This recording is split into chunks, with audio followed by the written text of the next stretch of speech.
Olá, meus amigos, muito bom dia, que Deus abençoe a todos vocês, em nome do Senhor Jesus Cristo.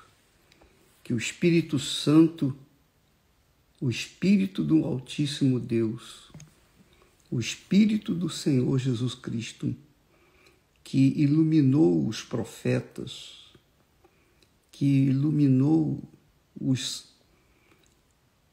discípulos do Senhor Jesus, que foi enviado pelo próprio Senhor Jesus, ele é a promessa, o Espírito Santo é a promessa do Pai que o Senhor Jesus prometeu, que o Senhor Jesus enviou. Então, a princípio, todos os que têm sede, têm fome, que almejam, que querem seguir no caminho reto, no caminho da justiça. Todos os que têm vontade de seguir o caminho da retidão, a exemplo do próprio Davi, quando essas pessoas esboçam a fé no Senhor Jesus Cristo, ainda que estejam vivendo no pecado, ainda que estejam sendo escravos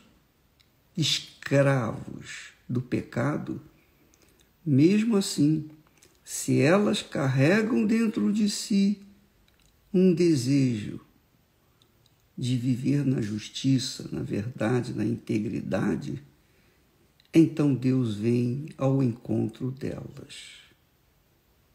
Então esse discurso, essa palavra, que não é minha, ela só vai atender aos sedentos do que é certo, do que é justo.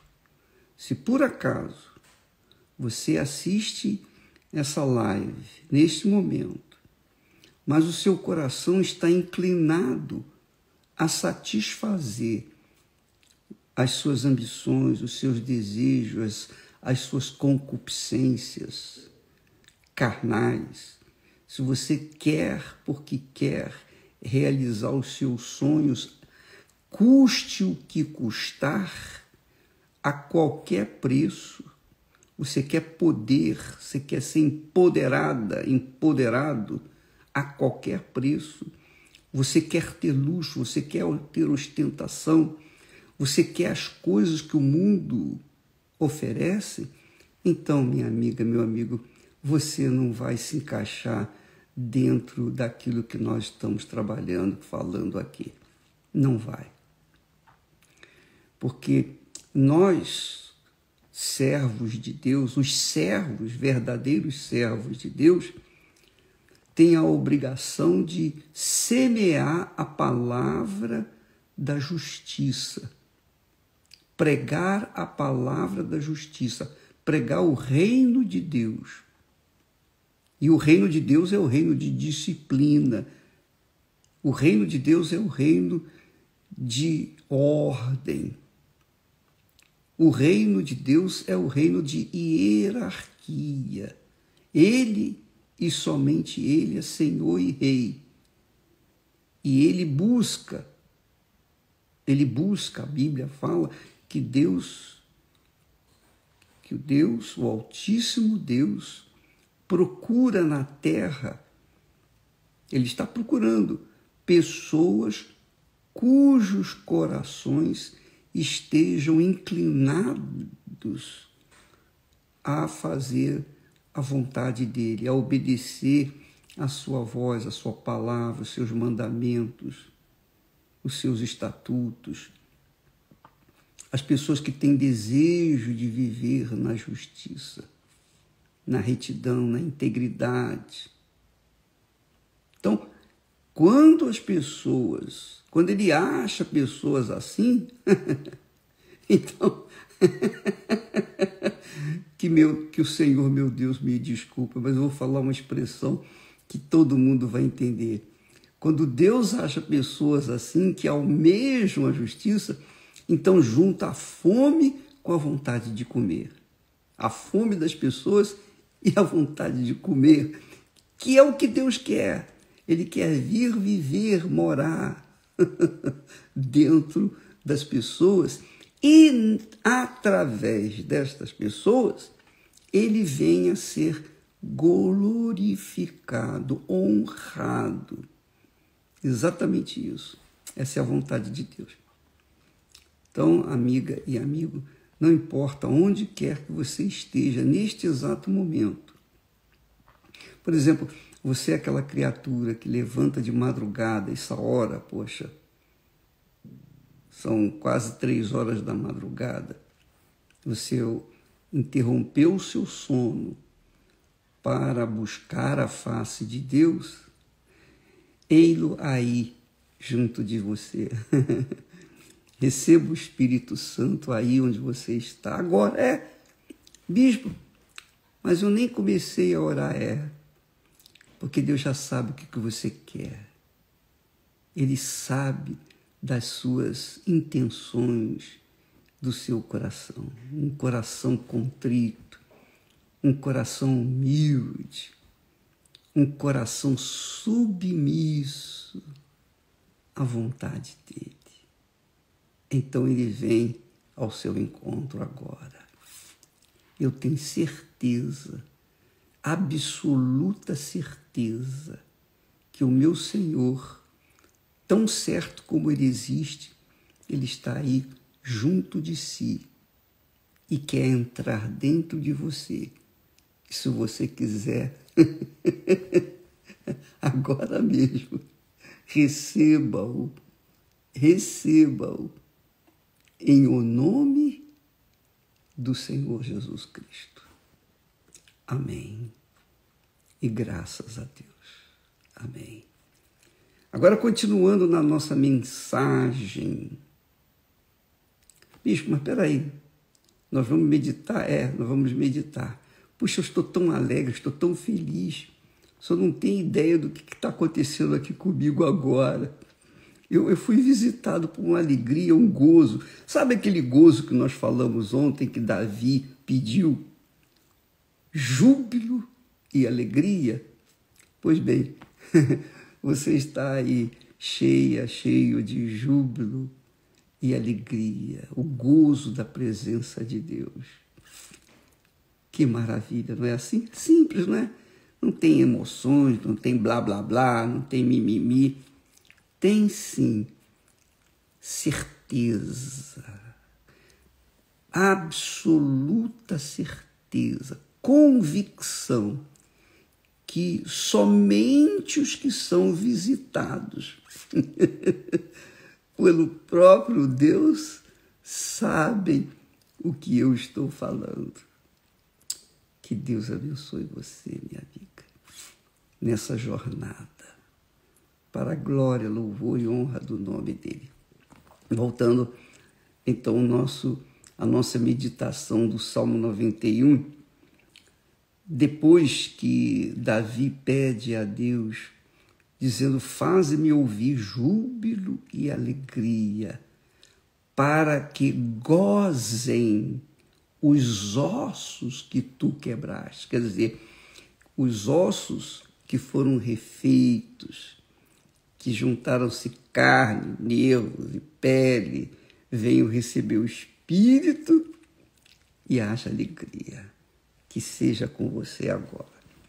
Mas ele fala mais, ele diz assim, esconde a tua face dos meus pecados e apaga todas as minhas iniquidades. Esconde a tua face dos meus pecados. Por favor, ó Deus, esconde a face, a tua face dos meus pecados e apaga todas as minhas iniquidades. Não só esconder o rosto dos pecados que foram cometidos, como também apagar as iniquidades. O que são iniquidades? Iniquidades, minha amiga e meu amigo, são aqueles pensamentos maus, malignos, que a pessoa projeta dentro da sua mente. Olha, eu vou fazer isso, eu vou fazer aquilo, eu vou me vingar, fulana vai me pagar, eu vou fazer aquilo, vou fazer aquilo outro. Isso é iniquidade. Ah, eu já sei como é que eu vou roubar. Eu já sei como é que eu vou ganhar muito dinheiro e rápido. Então ela planeja assaltar, não só assaltar um banco, assaltar um carro de banco, mas assaltar os cofres do governo com mentiras, com enganos, com corrupção, corrompendo 1, 2, 3, corrompendo todo mundo. Esses pensamentos são iníquos, são pensamentos de iniquidade, e Deus vê. Davi teve também iniquidade. Ele planejou matar o seu servo mais fiel para ficar com a mulher dele. Davi sabia o que estava falando. E quem neste mundo já não fez um projeto maligno, uma iniquidade? Todos nós fizemos. Mas quem já foi perdoado, lavado, purificado, resgatado, salvo, batizado com o Espírito Santo, quem vive na justiça, quem vive no caminho da retidão, esse não tem iniquidade dentro de si. Os seus pensamentos são de vida, para a vida. Então, planeja-se, então, levar a palavra da salvação aos sofridos. Quem é de Deus, quem tem o Espírito de Deus, pensa assim: puxa vida, Jesus foi a oferta por mim. Eu tenho que ser a oferta pelo meu semelhante. Deus enviou a sua oferta especial, a maior oferta, para me salvar. Agora, eu quero ser a oferta viva para salvar outras pessoas. Isso é pensamento divino, é pensamento sagrado, é o pensamento que vai contra as iniquidades. Por isso ele diz no Salmo 51 e ainda no versículo 10, cria em mim, ó Deus, cria em mim, ó Deus, faz em mim um coração puro. Coração puro. Quando a pessoa tem um coração puro, ela não tem iniquidade. Ela não tem ressentimentos. Ela não carrega mágoas. Ela não carrega sentimentos de vingança, de ódio. Não. Quando ela tem um coração puro, ela só quer dar.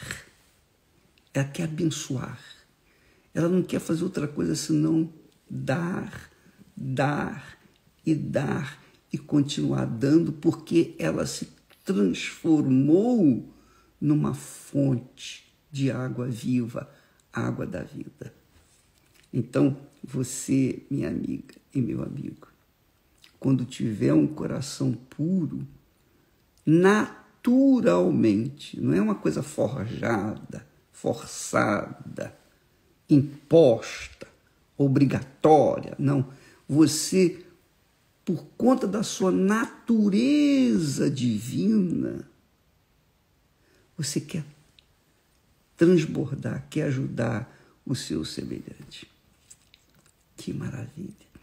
Está vendo esse sol ele tá nascendo, ele já está a postos.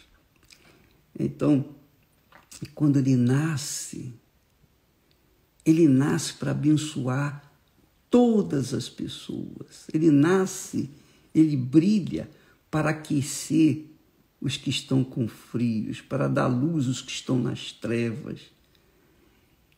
Ele nasce para todos, tanto os bons quanto para os maus, porque Deus é assim, Deus é a fonte da vida, é a fonte da vida. E quem tem o coração puro tem o coração de Deus, tem o coração de acordo com o que Davi tinha quando foi chamado. Então, ele queria, porque queria agradar o seu Senhor Deus e Pai. Então, quem tem um coração puro, tem um coração aberto, liberal, disponível, pronto para dar, para se entregar, para oferecer o que há de melhor, o que tem de melhor. Esse é o coração de Deus, esse é o coração puro. Então, Davi pediu novamente ao Senhor, cria em mim um coração puro, aquele coração puro que o Senhor me tinha dado e que eu perdi, que deixei sujar por causa dos meus olhos, por causa da ganância, por causa da cobiça, por causa dos olhos, os olhos adúlteros, os meus olhos eram adúlteros, eles eram puros enquanto eu estava no meio das ovelhas, mas depois que eu entrei nesse mundo político, no mundo do reinado, os meus olhos tornaram-se adúlteros. Oh, meu Pai, me dá um novo coração. Entende agora o que significa ter um novo coração? Mas, para você ter um novo coração, você tem que dar o seu velho. Ah, não dá para viver o novo e o velho. Ou um ou outro. O que você quer? O que você quer? Ah, eu quero um coração novo. Ah, então você tem que abrir mão do seu coração velho. Senão você não tem um coração novo. É como semear. Para você semear, você tem que dar, oferecer a semente para a terra. E aí você perde aquela semente. Mas aquela semente, depois de algum tempo, vai se multiplicar. É assim que é a vida. É assim que é Deus. Deus deu a semente dele, que é Jesus. E Jesus ganhou a mim e ganhou a tantos quantos estão sedentos de fazerem a sua vontade. Então, quando a pessoa tem um coração novo, ela quer dar, ela não pensa em receber. Ela não pensa em receber, ela pensa em dar. Eu estava falando com os bispos e também os pastores que o segredo da nossa caminhada com Deus é dar. Então, quando a gente vai para o altar, eu fico a pensar, meu Deus, o que o Senhor quer que eu dê para o teu povo? Eu não sei. A Bíblia é tão farta de mensagens, de promessas. É também farta de mandamentos, de obrigações para contigo. Então, o que o Senhor quer que eu fale? Então, com essa preocupação, com esse pensamento, não é preocupação, com esse pensamento, nós subimos no altar. E quando lá estamos, o Espírito Santo flui e chega aquelas pessoas carentes, aflitas, rejeitadas, excluídas, pessoas que ninguém quer, pessoas que o mundo odeia, mas que Deus ama, porque são almas. Às vezes a pessoa ela vive uma vida desregrada, no pecado. ela vive na prostituição, ela vive uma vida corrupta, mas ainda assim ela é alma e ela carece de salvação. Se ela tem sede da salvação, então Deus vem correndo ao seu encontro. Então vem a fome. A fome se junta com a vontade de comer. Isso é muito legal.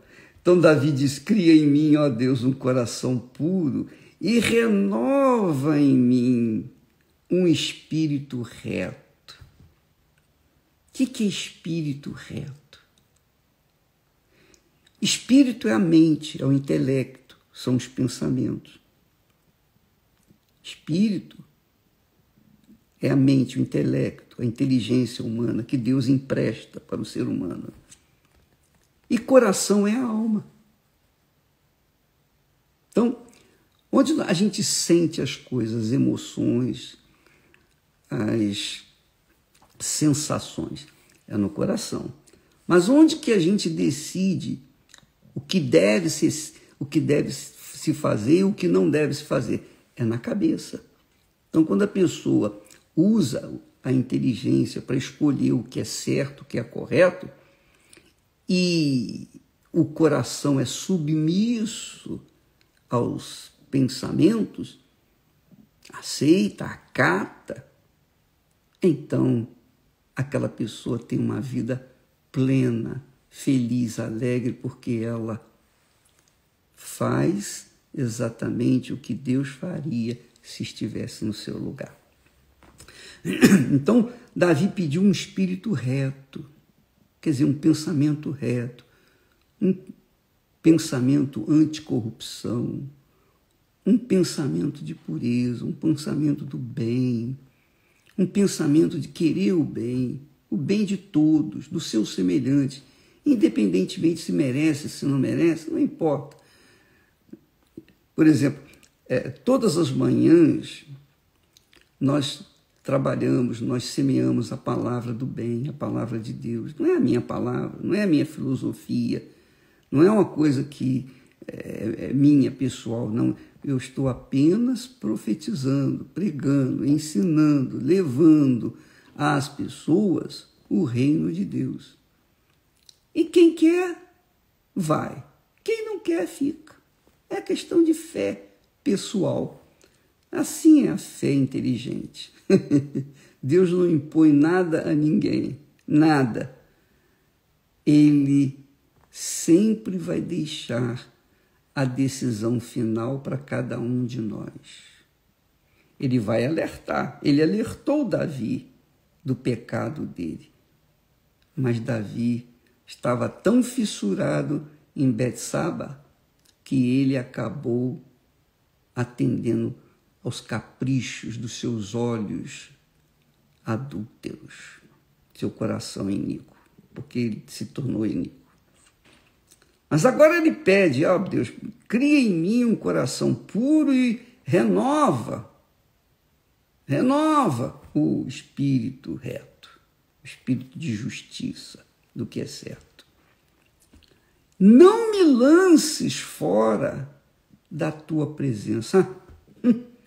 Davi era mesmo sábio, porque para que nós possamos viver neste mundo e não venhamos nos corromper com ele, com as suas iguarias, nos corromper com as suas ofertas, tipo daquela que o diabo ofereceu para Jesus, mostrou a glória do mundo e disse, olha, isso aí tudo é meu, se quiseres, se me é prostrado, me adorares, eu te darei tudo isso. Mentiroso, safado.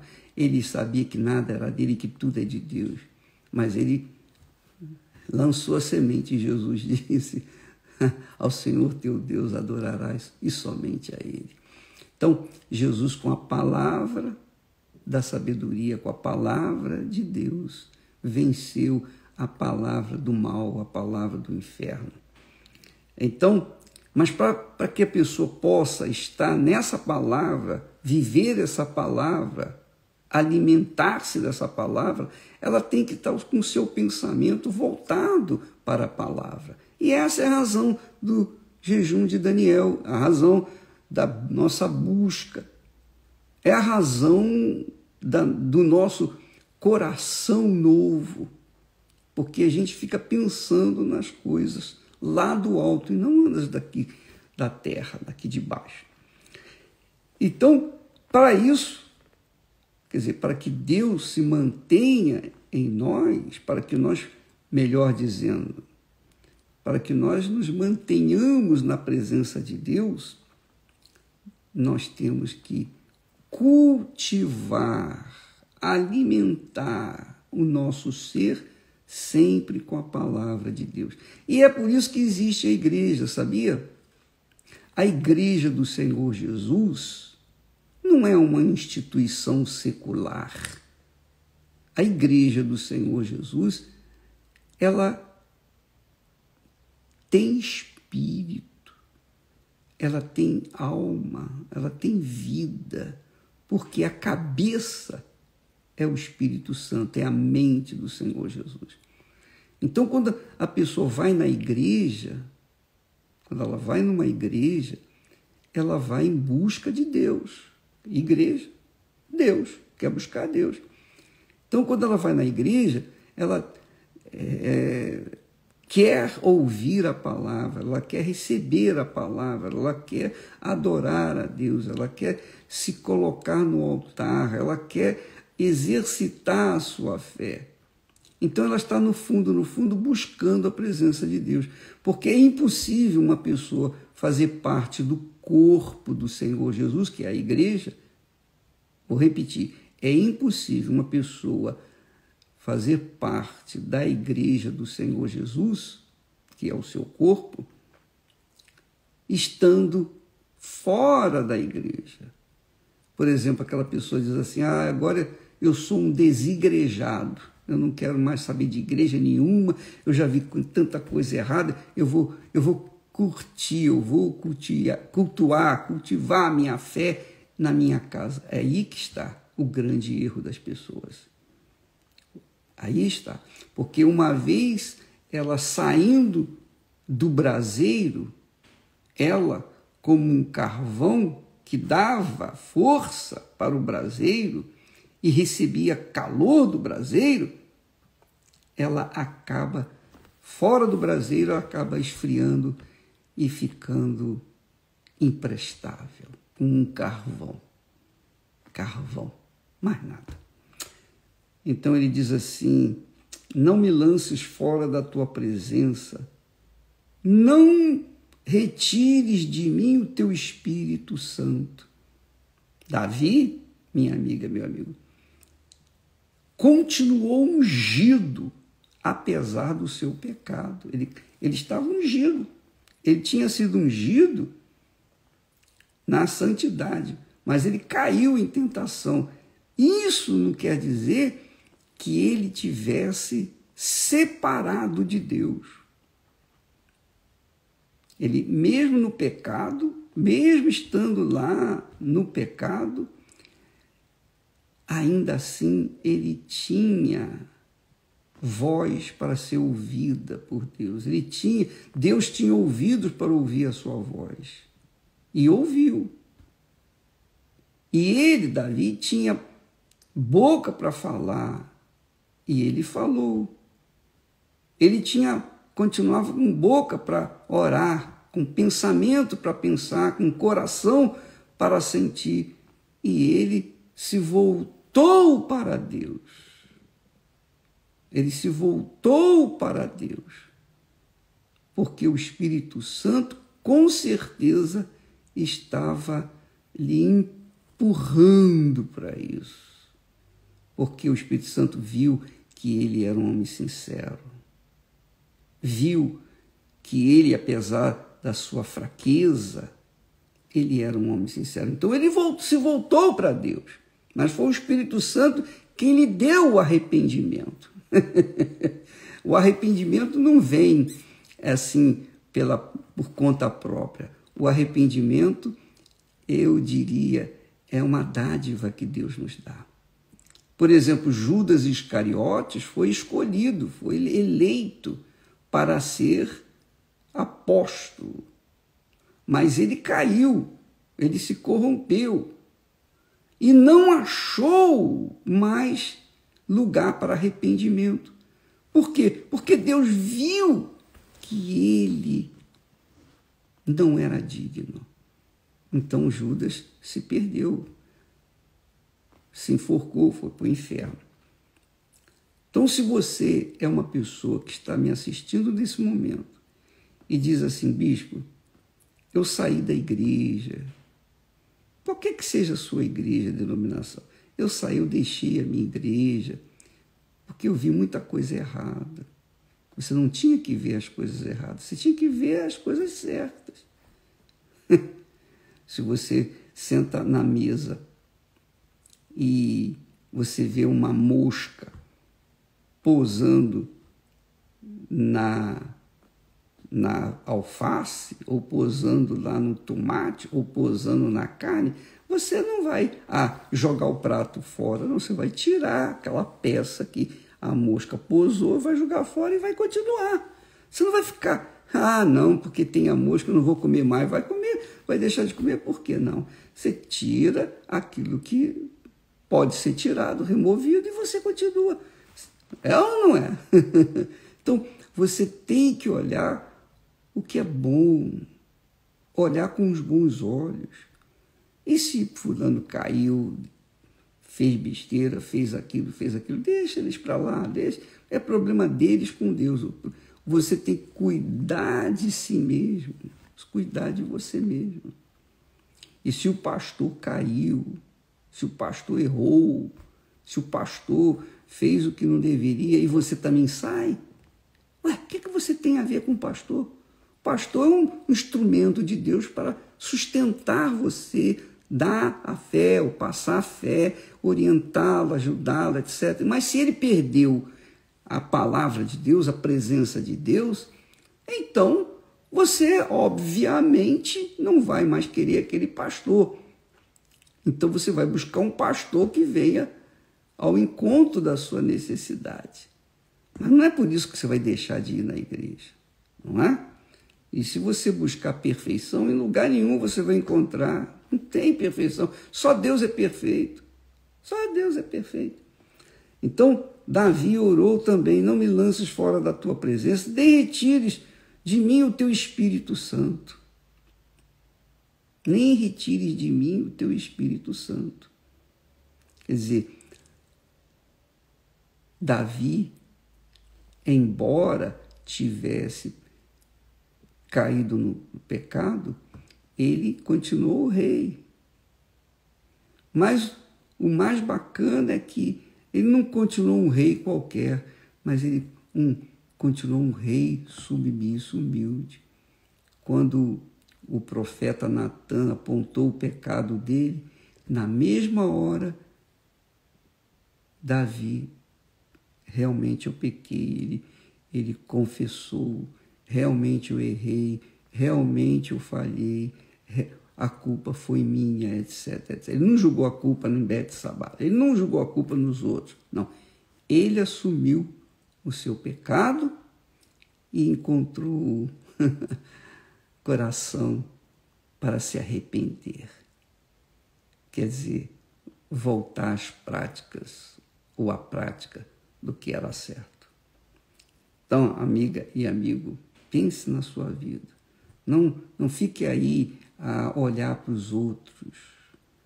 Você vai ficar olhando para Lúcifer, que caiu, foi lançado fora do céu. Lúcifer saiu, foi lançado fora do céu. Não aceito isso. Isso é injustiça. Não, eu também não vou ficar lá, não. Você vai querer sair do céu por causa que Lúcifer caiu? Não, você não é boba nem nada, é verdade, não é? Então, minha amiga, meu amigo, quando a pessoa acha lugar para arrependimento, é porque Deus quer resgatá-la, quer devolver a sua unção plena, a sua alegria plena, o seu gozo pleno, renová-la, abençoá-la, continuar fazendo dela uma fonte a jorrar. Tá bom? Bom, amanhã nós vamos continuar a partir do versículo 12, mas pense no que nós falamos. Ouça outra vez essa mensagem, medite e ouça numa hora, no momento em que você possa escutar e não ser interrompida, para você raciocinar, pensar nas palavras que foram ditas, para que você também, se estiver vivendo no pecado, venha encontrar lugar para o seu arrependimento. Deus abençoe e até amanhã, em nome do Senhor Jesus. Amém.